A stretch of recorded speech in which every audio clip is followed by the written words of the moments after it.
Yes, sir.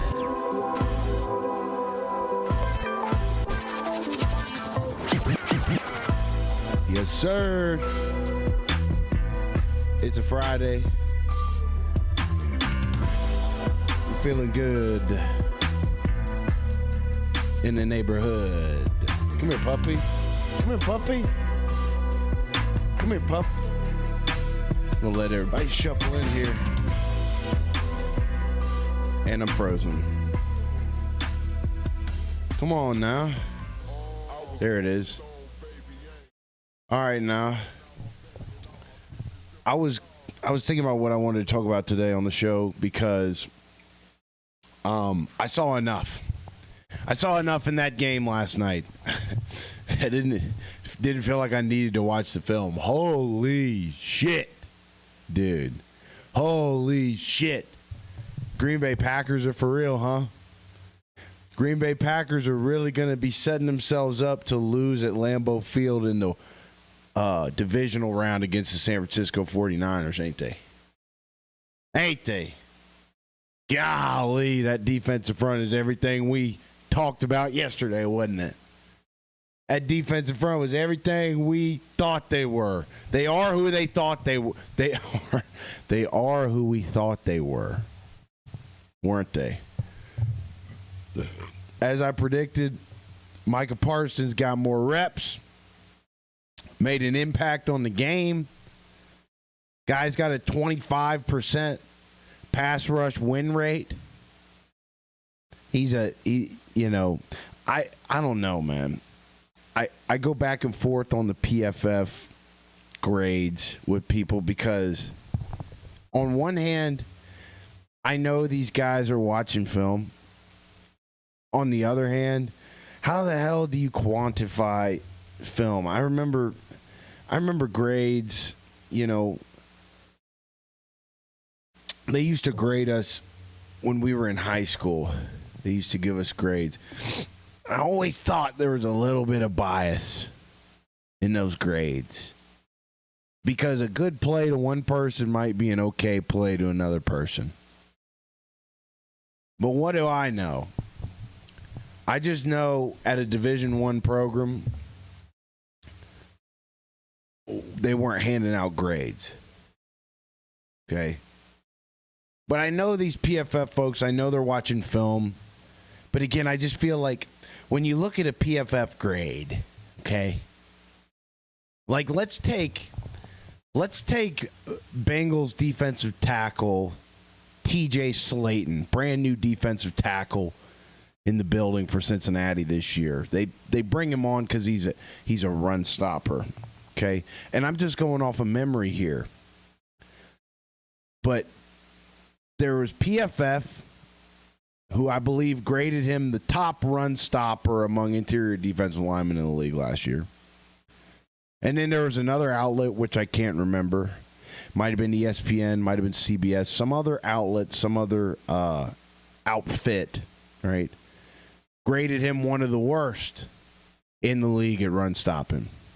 So I remember being very confused when the Bengals signed him and I saw one grade out that was really good for Bengals defensive tackle TJ Slayton, and then one grade out that was the exact opposite for TJ Slayton. So my point is, here's the point.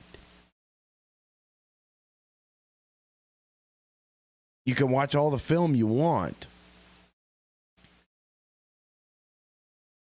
A player grade is subjective. Because again, beauty is in the eyes of the beholder. A great play for one person might be an okay play for another. And so you got to be careful taking these PFF grades as gospel. I'll take a pass rush win rate. If you tell me that Micah Parsons won 25% of his pass rush reps, I can accept that. But then when you say, so-and-so at PFF graded him at this, that's when you start to lose me a little bit. The PFF grades are for people that are too lazy to sit down and watch the film on their own. So that's my rant there. Jaden Daniels didn't look like himself. I don't know if any of these quarterbacks are going to look like themselves against this Green Bay defense. Cincinnati's got Green Bay week 6. And I'm pretty scared.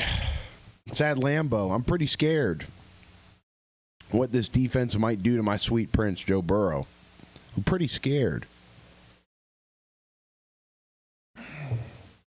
But we can talk about all that here in a minute, man. What's going on? It's almost the weekend. I'm trying to figure out what I want to do this weekend. It's always tempting to go up north here, living in Arizona, especially in the summertime in Phoenix. You want to go up north, you head up there, man. It is gorgeous. You got the pine trees, and you gain all this elevation in 2 hours of driving. You go from 2,000 feet to 7,000 feet in about 2 hours. You go up Interstate 17, and it's about 30 degrees cooler up there. And so over the years, I've been somebody that goes up there for some quiet, goes up there for those crisp mornings, goes up there to see the leaves on the trees in the fall when it's changing. And I haven't been able to get up there lately. You know, I pop up on a Saturday morning and I'll go over to Red Hawk Academy, watch the boys spar, I'll get some work in myself. Thinking about jumping in some sparring rounds myself lately. Kind of missing it, but just wanting to flow. My days of cage rounds are over. Yep, rest in peace to Charlie Kirk. Thank you, Kingston, for saying that. Rest in peace to the king, gone too soon. His legacy will live on. Truly believe that. Thank you for saying that. I brought it up a couple days ago, the day it happened. I was pretty jarred up, you know.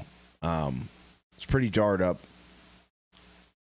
Wish I hadn't seen the video, but I did. If you haven't seen it, good. Don't watch it. But it's just, you know, it's. I talked about tribal psychology, and again, boys, don't let I hope the title's not misleading. I plan on talking about last night's game a little bit. I was at practice. I was at Pop Warner practice throughout the majority of the game. But it was pretty clear to see how it was going. And I didn't watch the film. I didn't watch film this morning. I was being I went over to the academy. We got you know, I got a little sweat going. And let me tell you, I hopped on the assault bike today for about 30 minutes straight. And I worked up a good sweat. And let me tell you what, I smelled like, you guys ever had smelling salts? You know those little things that you bring. They actually outlawed them in the NFL, which is the most woke liberal thing I've ever heard of, by the way.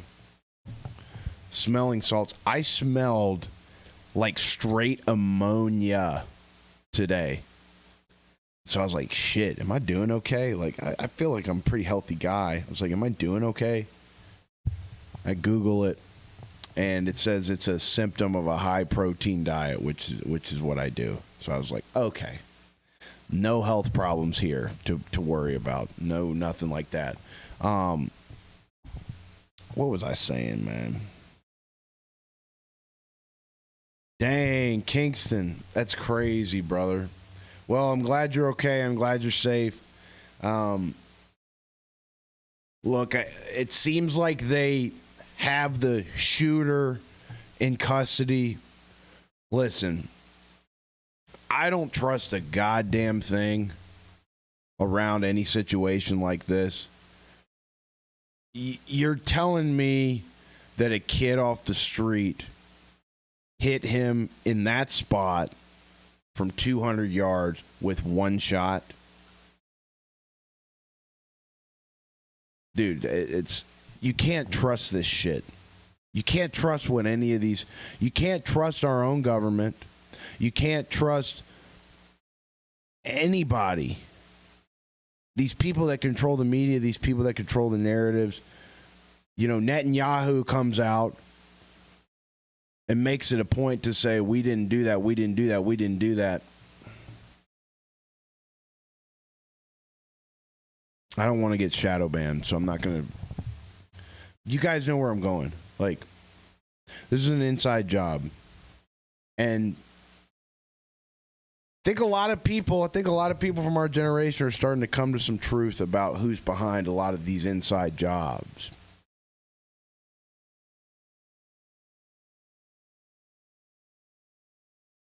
Yeah, see, like Kingston, I just don't believe that. You know what I'm saying? No gun experience. I just don't believe that. I feel like this kid is a scapegoat.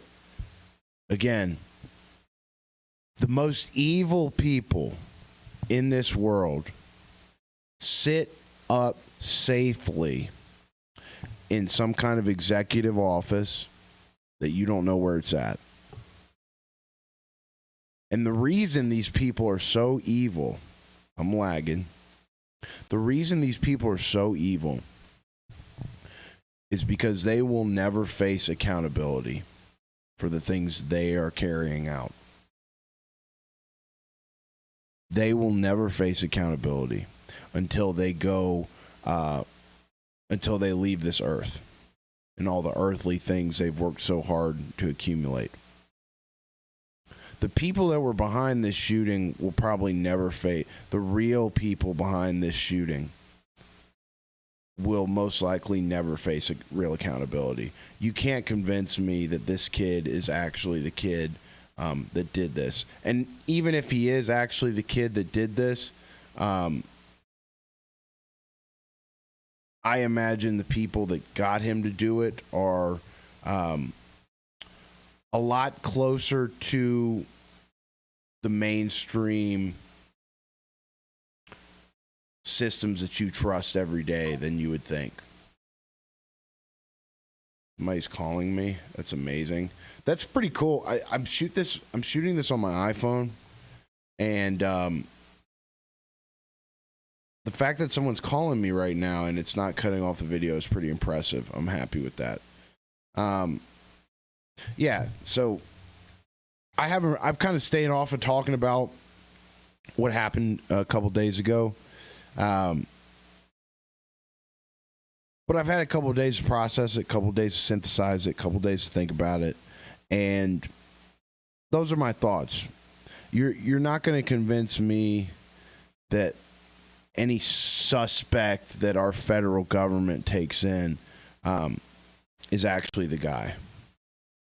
You know, I'd be shocked if I wouldn't be a bit surprised if there wasn't some component of our... I hope not with Trump in office, but I wouldn't be a bit surprised if there was some component of our federal government involved in the shooting. Whether it's Israel, whether it's some other component of that. It's just, you know, trust is at an all-time low. It just is. And it's at an all-time low for a reason. 2020, I think, was one of the greatest blessings in disguise because it woke us all up to how our government really feels about us. I'm talking about us people. So that's my rant there. Appreciate you. You know, Kingston's a great fan of the show, great fan of the channel. He's in here. He wants to know what we think about all this stuff. So we're gonna humor, you know, a great follower of the show here in chatting about these things that have transpired over the days, because it has affected things. But I said this on an Instagram story yesterday. You don't have to play into all this shit. That's exactly what these evil people want. They want events like this to divide us. They want events like this to incite violence on the streets. You know, I had a couple moments, even today, where I was like, all right, you know, like if someone's liberal, I'm not fucking with them. But then I thought, I was like, dude, that's not a productive way to look at it, man. I can't be like that. You know, we're people. Everybody's had their own experiences. Everybody has been through different experiences. And I want to be able to look at consciousness. I don't mean to sound woo-woo out there. But this is my show, okay? So I'm going to share with you guys maybe how I see things. Again, I didn't watch the film from last night's game. You know, I went and did some training this morning. And I feel like I saw everything I needed to see last night's game. And I don't know if this is confirmed fact or not, but the fact that these leagues, I think I saw I think they did a moment of silence in Green Bay for Charlie Kirk last night. I can't confirm this. Again, Twitter is so loony sometimes, man. It's hard to know exactly what's what, or whether somebody's just trying to get their engagement, get their clickbait. You know, it's kind of sad that way. I talked about that a couple days ago, the day that all this shit happened. But, you know, the internet can really be used for great things. You know, I'm hoping that this show can be one of those bright lights. But the internet, look, anything that has the potential to be noble, the potential to be great, also has equal potential to be just as evil and just as deceitful. You know, I mean, the devil himself, he started in heaven. He's got a little bit of God's sauce in him, right? He started out as an angel. There's, you know, regardless of how you feel about Buddhism, or Taoism, been studying these things a lot. And I'm sorry if I'm boring anybody that's listening to the show right now talking about all this philosophical stuff. It is something I enjoy. It is something I'm interested in. So sorry if you came here expecting a bunch of football talk. We might get to that, you know. But the idea of yin and yang, right? There's a dark side to everything. There's a bright side to everything. It's really up to you where you want to take things. Even in the Bible, even in Christianity, like I said, the devil himself fell from heaven. So even though the devil is the most evil guy out there, you know, he got a little bit of God's sauce in him, man. Hello, Ashley. Appreciate you tuning in. So, I kind of forget where I was going with that. But a lot of people just choose to make the internet a place where it's all about me. It's all about my profile. It's all about my engagement. And maybe I know that if I say something a certain way, even though it's not necessarily true, that it'll do numbers and it'll light my profile on fire, and maybe I can profit a little bit from it, make a little money off of it, you know? And that's where the internet becomes not the best place. Ashley says, what are we talking about? We're talking about recent events, talking about political division, We're talking about the state of the country. One of our great listeners, Kingston, was just bringing up the events of the last couple of days, and I felt it in my heart to share my thoughts a bit. So we'll get to the football. I promise we'll get to the football.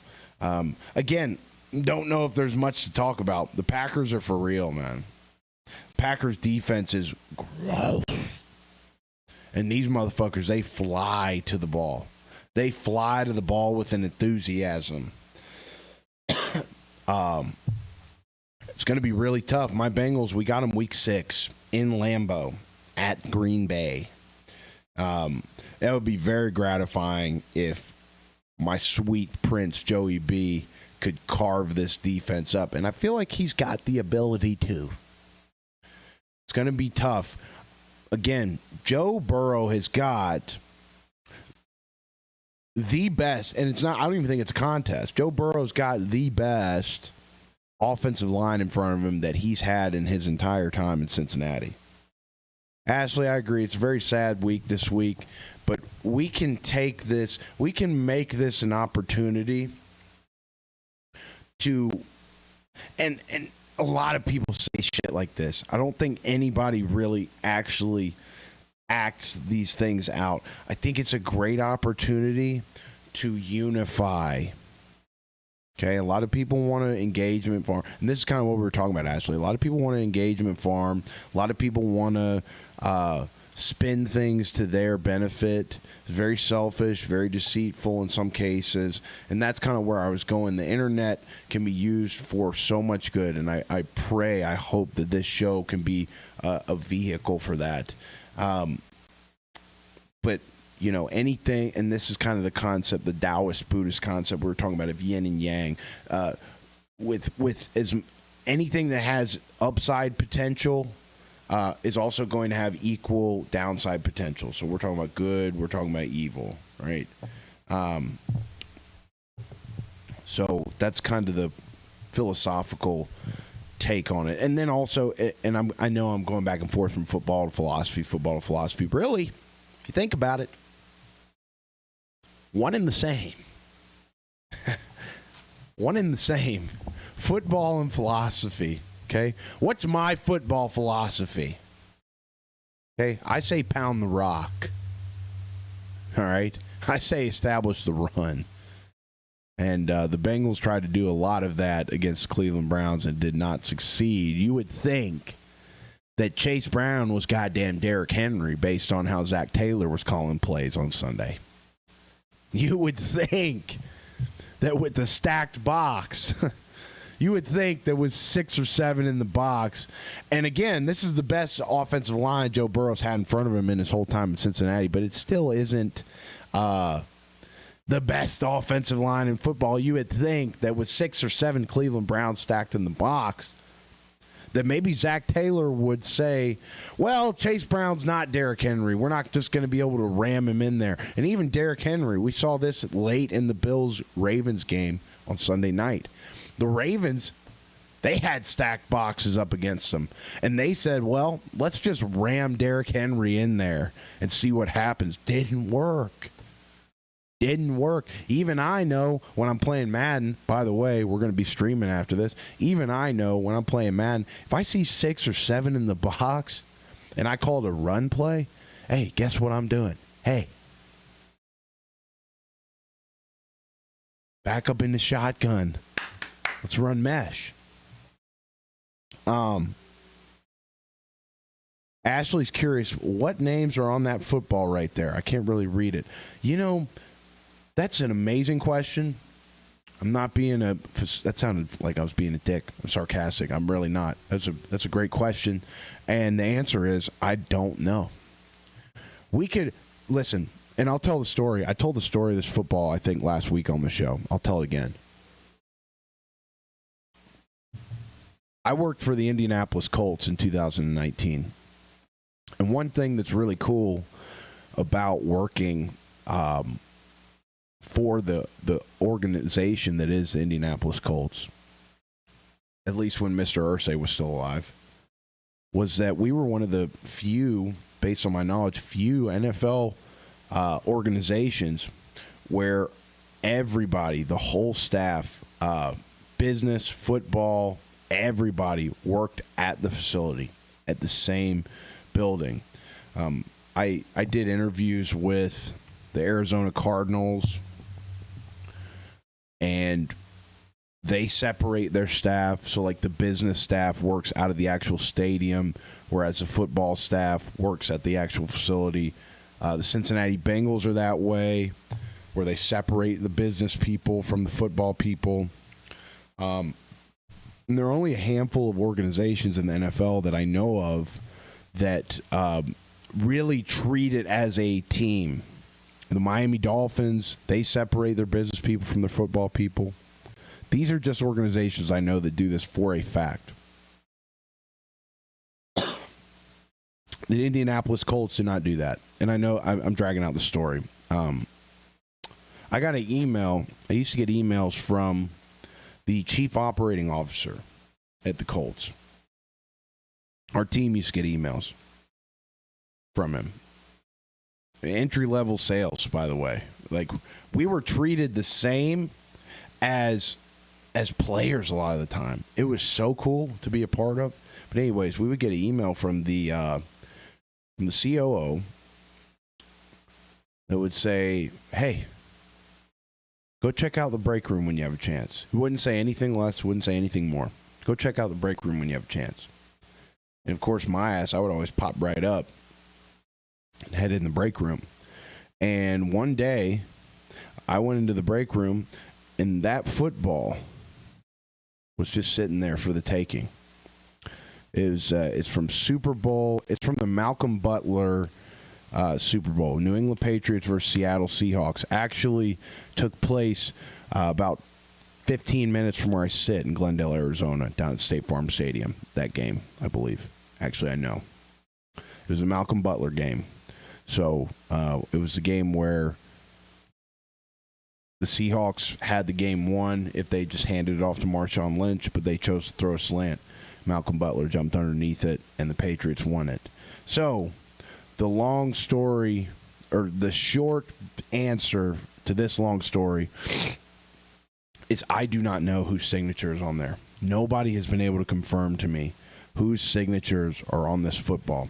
Tom fucking Brady's signature could be on this football. I do not know. And it could just be a bunch of practice squad guys. But I imagine it is from guys on either the Seahawks from that year or guys on the Patriots from that year. I don't know whose signatures are on there.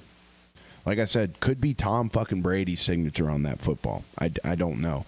I thought about taking it and getting it appraised. Maybe there. I guarantee you, there's professionals out there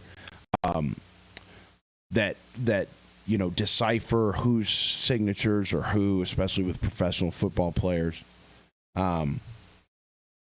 Ashley says she's a Pats fan. Well, maybe this ball has got Patriots player signatures on it. I really don't know.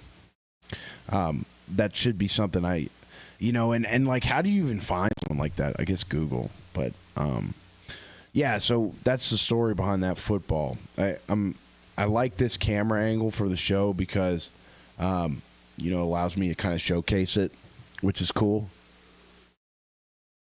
Got some other memorabilia in this room from my time working in Indy. This is also pretty cool. 28-3 game. You'd think I was a goddamn Patriots fan with this memorabilia. I'm not. Yeah, I actually grew up hating them.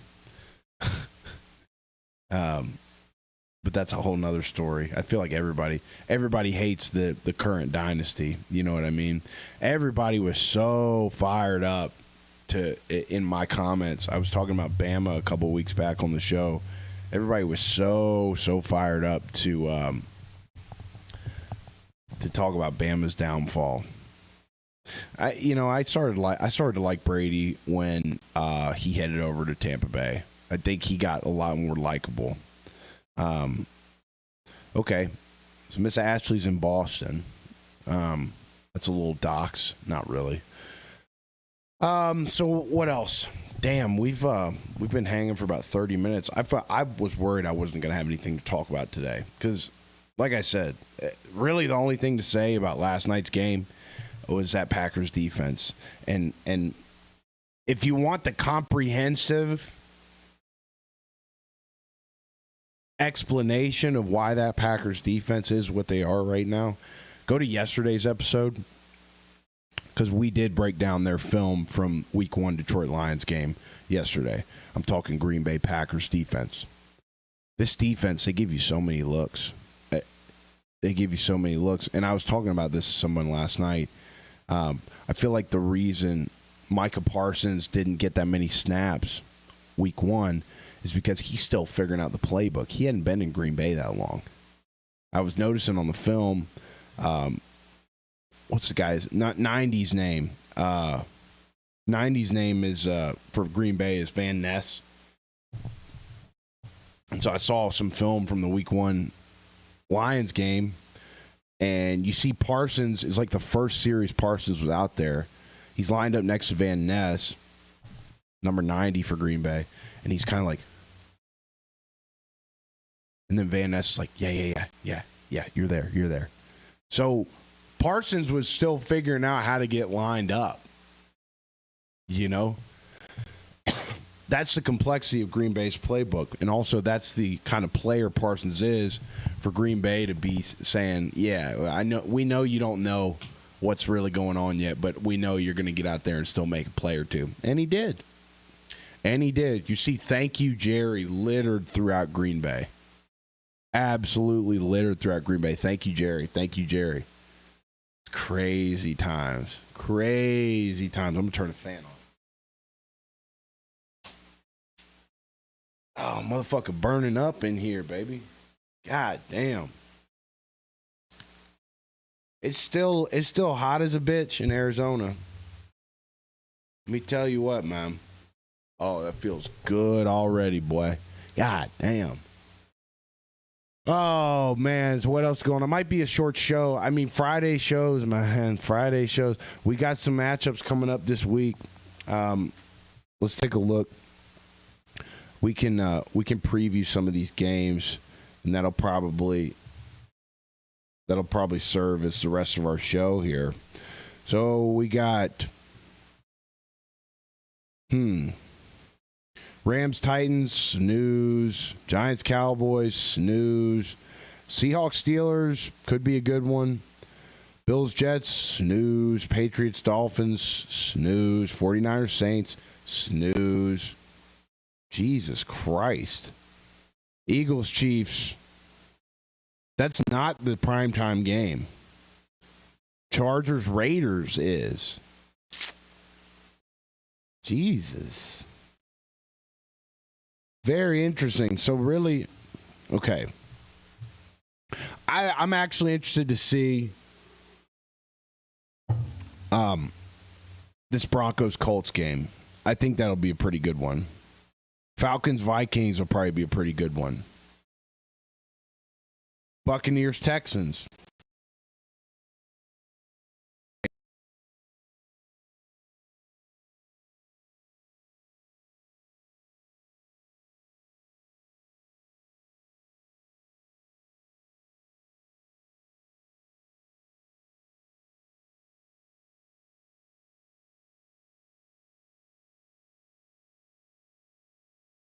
They did the Monday night doubleheader, and they did them at the same time. Stupid. Ridiculous. Crazy. Scary. Spooky. Hilarious. I'm so sick of those songs, by the way. Did I mute? I hope not. Am I buffering, Ashley? Let me see. So there's a message that said, did you mute in the chat? I'm hoping I'm not buffering. Let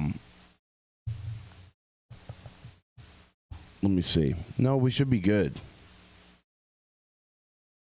We should be good. Chat, let me know if you can hear me.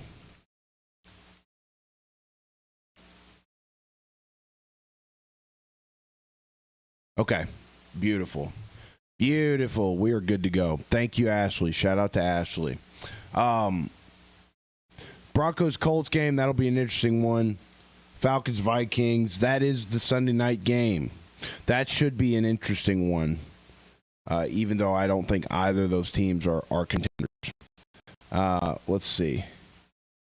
Then we got the Eagles-Chiefs game. That's the game of the week. That's going to be in the afternoon slate.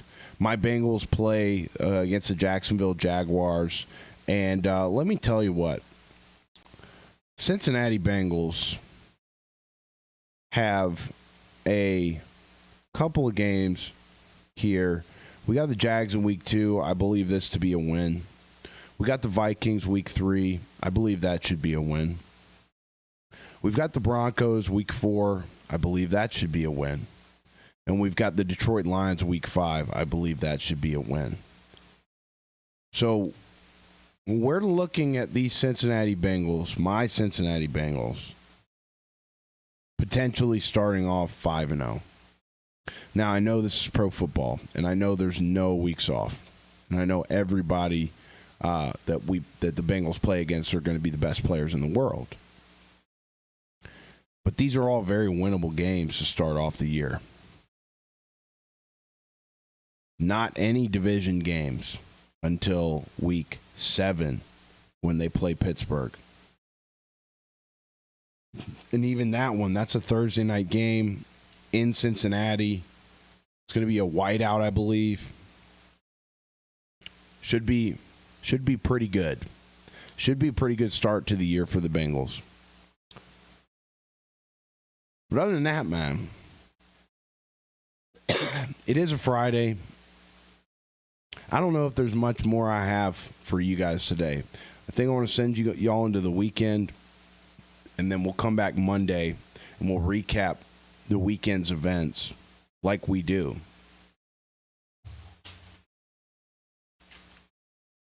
Some notes in here. Put those there. So, yeah, I mean, I don't have much more. I don't have much more, y'all. But sub to the channel if you haven't. Really appreciate everyone that does that. We love doing this. We're here around 5-ish Eastern. I know we came on pretty late today. Today we came on a little late. But we're here Monday through Friday, 5-ish Eastern. Okay? And anybody that's interested, we're about to hop on a Madden stream here shortly. We're going to play a game of Madden. We do that pretty much every day after the podcast. So sub to the channel. It helps us out a lot. You're going to be seeing us a lot more in the coming months, coming years. This is going to be the top program in football one day. Mark it down. So I love y'all. I appreciate y'all. Enjoy the weekend. Stay safe. Enjoy football. Week 2. We've got it on deck. And that's that.